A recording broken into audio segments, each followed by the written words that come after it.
ታሪኩ የሚጀምረው በአሜሪካ ኒው ጀርዚ ትራውማቪል በተባለች ከተማ ውስጥ ነው። በዚች ከተማ ውስጥ ማንም ሰው በሰላም ከቤቱ ወጥቶ መግባት አይችልም። ለዚህ ደግሞ ዋና ምክንያቶቹ የከተማው ዱርዬዎች ናቸው። እነዚህ ዱርዬዎች ሴቶችን እና የሰዎችን ንብረት ለመንጠቅ የግዴታ እስኪመሽ አይጠብቁም። በጠራራ ፀሐይ ምን እየተከናወነ እንዳለ እንኳን ማታቅ አይነ ስውር ሴት ባላንሳቸው መጠበቅ የማይችሉ አሮጊቶችንም እንዲሁም የሚያሰቃዩአቸው ሲሆን ይህንን ሁሉ ግን የሚያደርጉት አንድ አስቀያሚ ሂሮ ወደ እነሱ ጋር እስኪመጣ ድረስ ነው። ይህ አስቀያሚ ሂሮ ከጊዜያት በፊት ቀጫጫና ሁሉም ሰው የሚያሾፉበት አይነት ሰው ነበረ። እንዴት ይህን ማንነቱን እንዳገኘ አብረን እናያለን። በሌላ በኩል የከተማው ነዋሪዎች ሰውነታቸውን ጠንቀቅ አድርገው የሚጠብቁና ከምንም በላይ ውበታቸው ላይ የሚያተኩሩ ሰዎች ናቸው።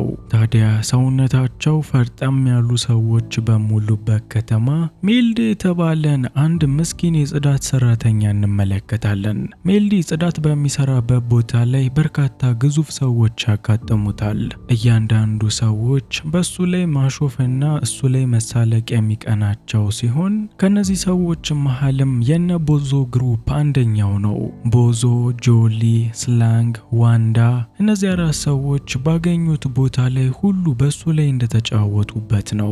የነቦዞ ቡድን እንደዚህ የሚያደርገው በሜልዲ ላይ ብቻ አይደለም። ስራዬ ብለው የሰዎችን መኪና ከሰረቁ በኋላ መንገድ ላይ ያገኙትን ሰው በመኪናቸው ገጭተው ይገላሉ።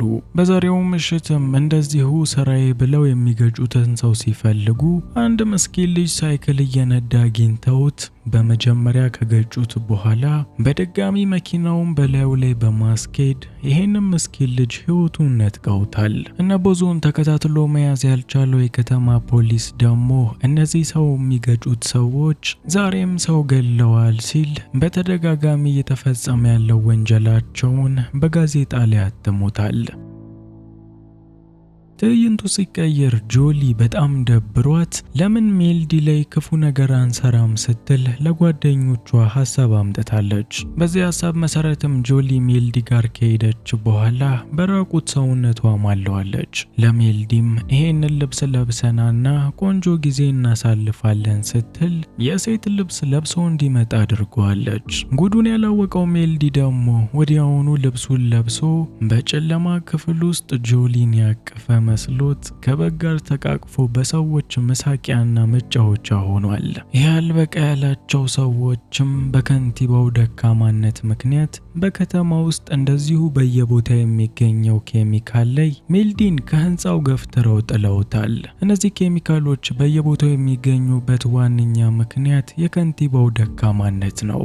የዚህ ከተማ ከንቲባ አንድ ትልቅ መሬት ላይ ይሄ ፓርክ ነው፣ ወደዚህ ማንም መግባት አይችልም በማለት በድብቅ እዛ ውስጥ የፋብሪካዎችን መጥፎ ኬሚካሎችና ፍሳሾችን እያስቀመጠ ይገኛል። ምንም እንኳን እነዚህ ኬሚካሎች የሰው ልጅ የሚገል ጨረር በውስጣቸው ቢኖርም ከንቲባው ግን ከበቂ በላይ ገንዘብ በዚህ እየሰራ ስለሆነ ስለ ሰዎቹ ብዙም አላሳሰበውም። ታዲያ ሜልዲ ወደዚሁ ቦታ እየተወሰደ የነበረው አንደኛው ኬሚካል ውስጥ ነው የወደቀው። ሜልዲ በኬሚካል ውስጥ ከወደቀ በኋላ ፖሊሶች ከዛ ውስጥ አውጥተው ሊጠራርጉት ሞክረው ነበረ።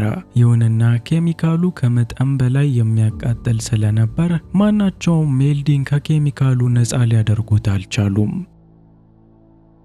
በሌላ በኩል ሜልዲ ወዲያውኑ ወደ ቤቱ ሮጦ በመግባት ሰውነቱን እየታጠበ ኬሚካሉን ለማራገፍ ሞክሯል። በሚያሳዝን ሁኔታ ግን ያራገፈው ኬሚካሉን ሳይሆን የራሱን ጸጉርና የሰውነቱን ቆዳ ነው። በኬሚካሉ ምክንያት ሙሉ ጸጉሩ ረግፎ የቆዳው ቀለሙም ተቀይሯል። ቀጫጫና ትንሽ የነበረው ሰውነቱም ከመጠን በላይ ተነፋፍቶ ሜልዲን አንዳች ግዙፍ ፍጥረት አድርጎታል። ታዲያ ከጊዜያቶች በፊት የሰዎች መሳለቂያ የነበረው ሜልዲ እንደዚህ በመሆኑ አልደበረውም። ምንም እንኳን ፊቱ የአውሬ ቢመስልም ያገኘው ፓወር ከዛ በላይ ስለሆነ ያለበት ሁኔታ ተመችቶታል። ትዕይንቱ ሲቀየር ምሽት ላይ ጎረምሶች አንድ ጥግ ላይ ቆመው እንመለከታለን። በጊዜው አንድ ፖሊስ ወደ እነሱ ጋር መጥቶ ወጣቶቹ ለምን ወደ ቤት እንደማይገቡ ይጠይቃቸዋል። በፖሊሱ ድፍረት የተናደደው የዱርዬዎቹ መሪ ሲጋር ፌስ ደግሞ ከሁለት ጓደኞቿ ሲዞት ይህን ምስኪን ፖሊስ መደብደብ ጀምሯል። እነዚህ ወጣቶች ያላወቁት ነገር እንደከዚህ በፊቱ ንጹሃንን ማሰቃየትም ሆነ ፖሊሶች ላይ ጉልበተኛ መሆን እንደማይቻለው። ይሄ ደግሞ የሚሆነው ሜልዲ ፓወር ስላገኘ ነው። ሜልዲ ወደ ቦታው ላይ መጥቶ እነዚህን ጎረምሳዎች ደብድቦ ፖሊሱን ነፃ አውጥቶታል። ይሄው ፖሊስም ያየው ፍጥረት በጣም የሚያስፈራ ቢሆንም እነዛን ዱርዬዎች ስለደበደበለት ግን ላገኘው ሰው ሁሉ ምስክርነቱን ሰጥቷል። ታዲያ ከዚህን ጊዜም በኋላ የከተማው ሰዎች ምንም እንኳን አይተውት ባያቁም ሜልዲን ዘ ሞንስተር ሂሮ ብለው ስም አውጥተውለት በየጋዜጣው ላይ ታዋቂ አድርገውታል። ይህ በእንዲህ እንዳለ በወንጀል የተዘፈቀው ከንቲባ ስለዚህ ሂሮ የሚወራው ነገር ምንም አላስደሰተውም። ነገሮች እንዲሁ የሚቀጥሉ ከሆነ አንድ ቀን ለሱም እንደሚመጣለት ያውቃል። እናም እዛ ደረጃ ከመድረሱ በፊት ሜልዲን አንዳች ነገር ለማድረግ ወስኗል። በሌላ በኩል ሜልዲ እቤት ሄዶ ከመተኛት ይልቅ ከፍተኛ ጨረር ያለበት በኬሚካል የተሞላ ቦታ ላይ መጥቷል። ወደዚህ ከመምጣቱ በፊት ሁሉንም ነገር ረስቶ ወደ እናቱ ቤት ሄዶ ነበረ። ምንም እንኳን ሜልዲ ስለ ገጽታው ረስቶ የእናቱ ቤት ለመተኛት ቢመጣም እናትየው እንደሚያስፈራ ፍጥረት ወደ ቤቷ ልታስገባ ፈቃደኛ ስላልሆነች በሩን በላዩ ላይ ዘግታበት ነበረ። ታዲያ በዚህ ምክንያት ሜልዲ በአሁኑ ሰዓት የከተማው ከንቲባ አደገኛ ኬሚካልን ደብቆ የሚያስቀምጥበት የከተማው አንዱ ክፍል ላይ ተኝቶ ይገኛል። ይህ በእንዲህ እንዳለ ደፋሪዎቹና ዘራፊዎች ግሩፖች በየምግብ ቤቱ እየተዘዋወሩ ይህንን ስራቸውን መስራታቸውን ተያይዞታል። በአንድ ቀንም ሳራ የምትባል አይነ ስውር ሴት ያለችበት ምግብ ቤት እንደተለመደው ለመዝረፍና ለመድፈር መጥተዋል። በጊዜው ዕድል የቀናት ሳራ ከተዘራፊዎቹ መሃል ባትሆንም ሰውነቷን ግን ሊጫወቱባት ነበረ። እነዚህም የከተማው ዱርዬዎች ያላወቁት ነገር ሜልዲ ከመጣ በኋላ ይህ ፍጹም የማይቻል መሆኑን ነው። ሜልዲ እነዚህን ሰዎች አንዱን በዘይት የጠበሰው ሲሆን ሌላኛውን እጅና እግሩን ሰባብሮ ዋጋቸውን ሰጥቷቸዋል። ከዚያም መንገድ የሚመራትን ውሻዋን የገደሉባት ሳራ ጋር መጥቶ ሁሉም ነገር እንዳለፈ በመናገር እሱ እየመራት ወደ ቤቱ ይዟት መጥቷል። ከዛ በኋላ የሆነውን እንኳን ትዕይንቱ ሲቀየር ከከንቲባው ጋር ግንኙነት ስላላቸው ብቻ በነፃነት ድራግ የሚቀባበሉ ሰዎች እንመለከታለን። ሜልዲም እነዚህን ሰዎች ማጥፋት የእሱ ኃላፊነት እንደሆነ ስለሚያምን በጂም ውስጥ አደንዛዥ ዕፅ እየተቀባበሉ የነበሩትን እነዚህን ወንጀለኞች ዋጋቸውን ሰጥቷቸዋል። ትዕይንቱ ሲቀየር ሜልዲ የነቦዞ ቡድን አንዱ አካል የሆነችው ዋንዳ ጋር መጥቷል። ዋንዳ በየጊዜው ጽዳት በሚያጸዳ ሰዓት ሙድ የምትይዝበት ሴት ነበረች። እናም ዋንዳንም ደና አድርጎ አርጓታል። ዋንዳን ዋጋዋን ከሰጣት በኋላ ሜልዲ ውጪ ላይ ኬሚካሉን እየሸና ነበረ። የዚህን ጊዜም አንድ ዱርዬ ምንም አታቅ ሴትን ጉልበተኛ እየሆነባት ይመለከታል። ጉልበተኛውንም ዋጋውን ሰጥቶታል። ከዛ በኋላ ሜልዲ በከተማው ሰዎች ዘንድ በጣም የሚወደድና የሚከበር ሰው እየሆነ መጥቷል። የከተማው ሰዎች በሱ ስም ሳይቀር ቲሸርቶችን ማሰራት ጀምረዋል። በሌላ በኩል በዚህ ደስተኛ ያልሆነው ከንቲባ እስካሁን ድረስ በሜልዲ ጉዳት የደረሰባቸውን ሰዎች አሰባስቦ አንድ ላይ ሄደው ሜልዲን እንዲገሉት መሳሪያ አስታጥቋቸዋል። ጀሌዎቹን በታዘዙት መሰረት ሜልዲን ለመግደል ተሰባስበው መጥተዋል።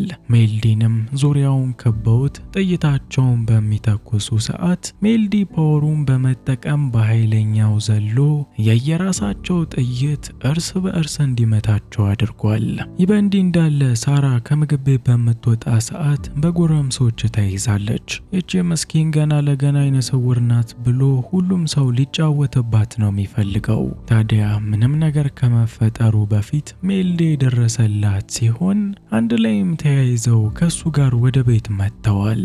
ሳራ ከጊዜ ወደ ጊዜ የሜልዲ መልካምነት እየጨመረ ስለመጣ ለሱ ያላት ፍቅርም በዛው ልክ ከፍ እያለ መጥቷል። ምንም እንኳን መልኩ ምን እንደሚመስል በአይኗ ማየት ባችልም ከመልካምነቱ የተነሳ ግን ሴትነቷን አሳልፋ ልትሰጠው ወስናለች። ታዲያ ሜልዲ መንገዶት የታችኛው አፓርትመንት ውስጥ የሚኖሩት ሰዎች ጋር ቤታቸው እስኪፈራረስ ድረስ የሳራ መሻት ፈጽሞላታል። አሁን ላይ ሜልዲ በአንድ በኩል የሳራና የሱን ፍቅር በጥሩ ሁኔታ እያስኬደ፣ በሌላ በኩል ደግሞ የከተማውን የጥፋት ሰራዊቶችን ማጽዳቱን ተያይዞታል። በአንደኛው ቀንም ከነቦዞ ቡድን መካከል አንደኛው የሆነችው ጁሊን ለዚህ ሁሉ ነገር ምክንያቷ እሷ ስለሆነች ያለችበት ድረስ በመሄድ ነብሷን ሰባተኛ ሰማይ ልኮላታል። ይህ በእንዲህ እንዳለ ቦዞና ስላንግ ዋንዳና ጁሊን ካጡ በኋላ በጣም ተደብረዋል። ከድብርታቸውም ለመውጣት አንዷን አሮጊት መንገድ ላይ ከዘረሯት በኋላ መኪናዋን ይዘው የሚገጭ ሰው ለመፈለግ ወጥተዋል። በጊዜው አስፓልት ላይ የሚገጭ ሰው ሳይሆን ያገኙት ፊቱ የተቀየረው ሜልዲን ነበረ። ሜልዲም ሊገጩት በሚመጡ ሰዓት የመኪናው ጣራ ላይ ዘሎ የተሰቀለ ሲሆን አስለግንም በሩን ከፍቶ ከመኪናው ላይ ከጣለው በኋላ ቦዞ ጋር መኪና ውስጥ ገብቷል። ሜልዲም ስለግን ከመኪናው ላይ ከጣለው በኋላ ቦዞ አሰሬ ማነህ ምንድነው መፈልገው እያለ በሚጨቀጭቀው ሰዓት እሱ ማለት ያ ምስኪን ቀጭን የጽዳት ሰራተኛ ሜልዲ እንደሆነ ነግሮታል። ከዛም እንዲላለው ሰው ምንም ምህረት ስለማይገባው መኪናውን አፈንድቶት ህይወቱ እንዲያልፍ አድርጓል። ይህ በእንዲህ እንዳለ ከንቲባው እንደምንም በሜልዲ ላይ አንድ ጥፋት አግኝቷል። በትላንትናው ዕለት ሜልዲ አንዲትን የምድር ጉድ የሆነች ሴትዮ የልብስ ማጠቢያ ውስጥ ከቷት ነበረ። ታዲያ የዛች ሴትዮም ህይወት በዛው አጋጣሚ ስላለፈ በአሁኑ ሰዓት ከንቲባው ሜልዲ ማለት ለከተማው ከፍተኛ ስጋት እንደሆነ እየተናገረ ይገኛል።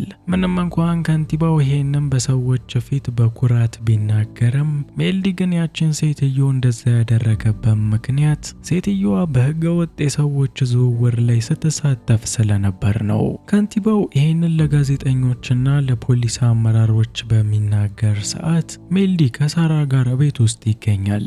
በጊዜው ሜልዲ ሳራ ላይ አንዳች ጉዳት እንዳያደርስባት ስለፈራ ከሱ ተለይታ እንድትሄድ እየለመናት ነው። ይሁንና ሳራ ፍጹም በሐሳቡ ልትስማማ አልቻለችም። ባይሆን እኔ ብቻዬን ከዚህ ከተማ ከመሄድ ሁለታችንም ከዚህ ርቀን እንሄዳለን፣ አንተም እኔን እንደማትጎዳኝ አምንብሃለሁ፣ አትፍራ በማለት አንድ ላይ ሜልዲን ይዘው ከዚህ ከተማ ወጥተዋል። በሌላ በኩል ከንቲባው ሰዎቹን አሳምኖ በሜልዲ ላይ የእስር ትዕዛዝ አውጥቶበታል። ሜልዲም ገዳይ ነው የሚለውን ዜና በጋዜጣዎች ላይ እንዲሰራጭ ማድረጉን ተከትሎ የከተማው ሰዎችም የሚወዱት ሰውዬ በአሁኑ ሰዓት በፖሊስ ሊገደል መሆኑን ሰምተዋል። ምንም እንኳን ከንቲባው በጥብቅ ይሄ ሰው ስጋት እንደሆነ ቢናገርም የሁሉ መልካም ውለታ የዋለላቸው የከተማ ሰዎች በሜልዲ ላይ ፊታቸውን ሊያዞሩበት አልቻሉም።